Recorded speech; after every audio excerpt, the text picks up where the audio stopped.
लोकशाहीचा बुलंद आवाज, रिपब्लिकन वार्ता, महाराष्ट्र। बोगस खेळ संघटनांपासून खेळाडू व पालकांनी सावध राहावे, क्रीडा उपसंचालक व जिल्हा क्रीडा अधिकारी यांचे आवाहन।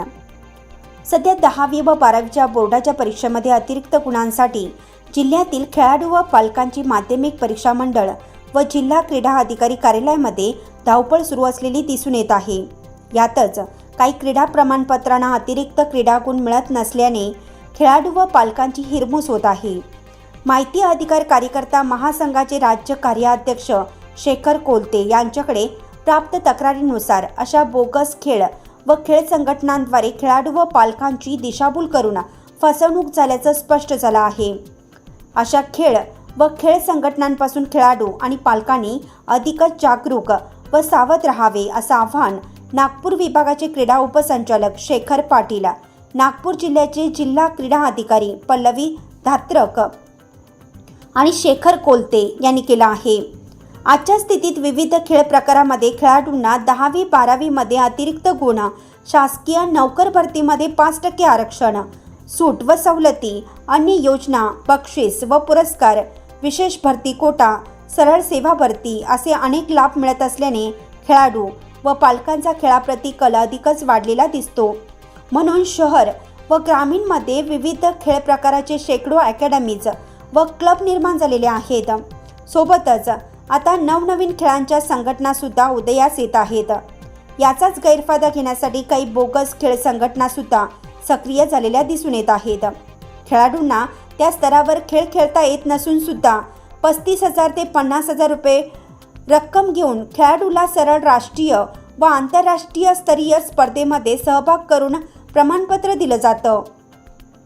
त्या प्रमाणपत्रावर बेकायदेशीररित्या Sai, SGFI, Indian Olympic association, fit India, Khelo India, क्रीडा व युवक सेवा संचालनालय आणि क्रीडा मंत्रालय अशी नावे आणि त्याचे लोगो वापरून ते अधिकृत असल्याचं दाखवलं जातं।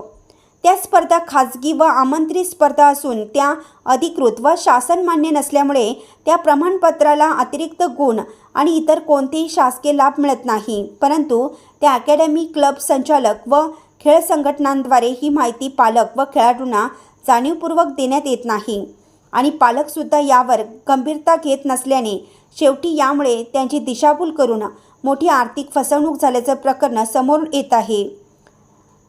जिल्हा क्रीडा अधिकारी कार्यालयाअंतर्गत एका शैक्षणिक सत्रात फक्त एकाच शासकीय शालेय क्रीडा स्पर्धा आयोजित केली जातात, ज्या तालुका, जिल्हा, विभाग, राज्य व राष्ट्रीय स्तरीय अशा अनुक्रमाने असतात। यात एकदाच क्रीडा शुल्क भरावे लागते। सर्व प्रमाणपत्रावर शासकीय लोगो व हस्ताक्षर असतं आणि सर्व शासकीय लाभ मिळतात। अन्य खेळ संघटनांचे असोसिएशन व फेडरेशन अंतर्गत वर्षातून 3 ते 4 वेळा तरी स्पर्धा आयोजित केली जाते। अशावेळी खेळाडू आणि पालकांनी अधिक सजग राहून निर्णय घेतला पाहिजे। फसवणूक झाल्यास सरळ पोलिसात गुन्हा दाखल करावा। सोबत जिल्हा क्रीडा अधिकारी आणि क्रीडा उपसंचालक कार्यालयात पुरावेसहित तक्रार दाखल करावी असं आवाहन शेखर कोलते यांनी केलं आहे।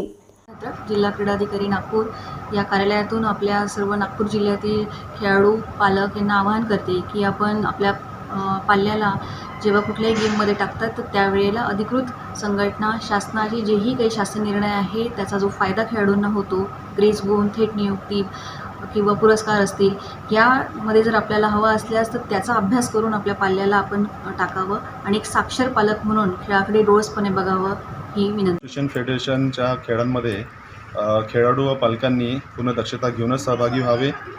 रीतसर त्यांची चॅरिटी कमिशनमध्ये नोंदणी आहे की नाही आणि त्यांना राज्य संघटना व राष्ट्रीय संघटनेचं ॲफिलिएशन आहे की नाही हे पडताळूनच तुम्ही त्या प्रतियोगितेमध्ये सहभागी व्हावे व सर्व व्यवहार हे नगद न करता ऑनलाईन व्यवहार करावे व सर्व तपासणी करूनच आपल्या खेळाडूंना त्यामध्ये सहभागी करावे व समोर येणाऱ्या फसवणुकीपासून आपण सावध राहावे। काही अपात्र संघटना किंवा अपात्र स्पर्धा या खेळवल्या जाऊन खेळाडूंची दिशाभूल काही संस्था किंवा संघटनांकडून होताना दिसून येत आहे असे मत त्यांनी नोंदवलेले आहे।